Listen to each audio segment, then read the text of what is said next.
छत्रपती शिवाजी महाराज यांच्या जयंतीनिमित्त येवला शहरात काढण्यात आलेल्या भव्य दिव्य मिरवणुकीचा शुभारंभ माजी खासदार समीर भुजबळ यांच्या प्रमुख उपस्थितीत करण्यात आला। येवला शहरातील पाटोळे गल्ली श्री छत्रपती शिवाजी महाराज यांच्या रथातील प्रतिमा पूजन करत मिरवणुकीस शुभारंभ करण्यात आला। या प्रसंगी माजी खासदार समीर भुजबळ यांनी छत्रपती शिवाजी महाराजांच्या प्रतिमा व पुतळ्यास पुष्पहार अर्पण करत विनम्र अभिवादन केले। यावेळी विविध पक्षाचे पदाधिकारी व कार्यकर्ते यांच्यासह नागरिक मोठ्या संख्येने उपस्थित होते। स्वातंत्र्यवीर क्रांतिसिंह नाना पाटील यांच्या प्रेरणेने स्वातंत्र्यपूर्व काळापासूनची येवला शहरात छत्रपती शिवाजी महाराज यांच्या जयंतीची ऐतिहासिक परंपरा असून मोठ्या उत्साहात शिवजयंती उत्सव साजरा करण्यात येतो। आ शिवजयंतीच्या निमित्ताने पाटोळे गल्लीतून राजे श्री छत्रपती शिवाजी महाराज यांचे प्रतिमा पूजन होऊन भव्य मिरवणुकीची सुरुवात करण्यात आली। त्यानंतर शहरातून विविध भागातून प्रस्थान करत येवला शहरात उभारण्यात आलेल्या शिवसृष्टी येथे छत्रपती शिवाजी महाराज यांच्या पुतळ्यास अभिवादन करत मिरवणुकीचा समारोप झाला। या मिरवणुकीमध्ये पारंपरिक ढोल पथक व लेझिम पथकाचा सहभाग होता। छत्रपती शिवाजी महाराज यांची वेशभूषा केलेल्या चिमुकल्यांनी मिरवणुकीचे लक्ष वेधून घेतलंय। छावा चित्रपटाला अद्याप महाराष्ट्र सरकारने टॅक्स फ्री केलेलं नाही। शिवप्रेमींची मागणी होती की हा टॅक्स फ्री करण्यात असे सर्वांनी मागणी केलेली आहे। आता शेवटी सरकारकडे ते प्रपोजल आहे, सरकार जे आहे योग्य वेळी त्याची ती कारवाई करते।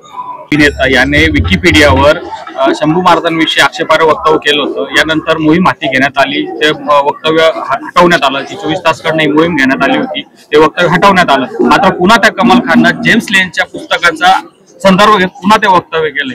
काय सांगाल भाऊ, असं खरं म्हणजे दुर्दैव असं वक्तव्य त्यांनी केलेलं आहे। सर्वजण त्याच्या सर्व थरातून त्याचा निषेध होत आहे। मुख्यमंत्री महोदयांनी पण जे आहे त्या संदर्भामध्ये पोलिसांना जे आहे त्याबद्दल जे आहे ऍक्शन घेण्यास सांगितलेली आहे।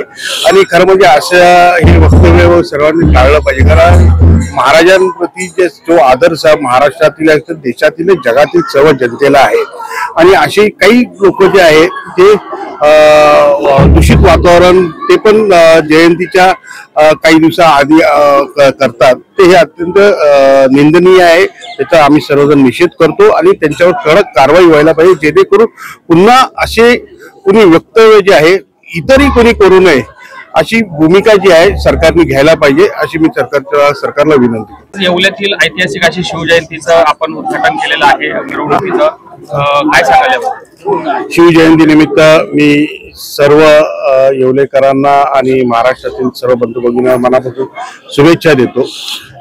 आणि ऐतिहासिक अशी मिरवणूक जी आहे गेली अनेक वर्ष जे आहे येवला शहरातून या मध्यभागी जे आहे इथून निघत असते आणि आज भाग्य मिळालं की त्याचं उद्घाटन करायचं, त्या मिरवणुकीची सुरुवात करायची मला जो योग मिळाला त्याच्याबद्दल मी सर्व समस्त येवलेकरांचं मनापासून आभार व्यक्त करतो आणि धन्यवाद देतो।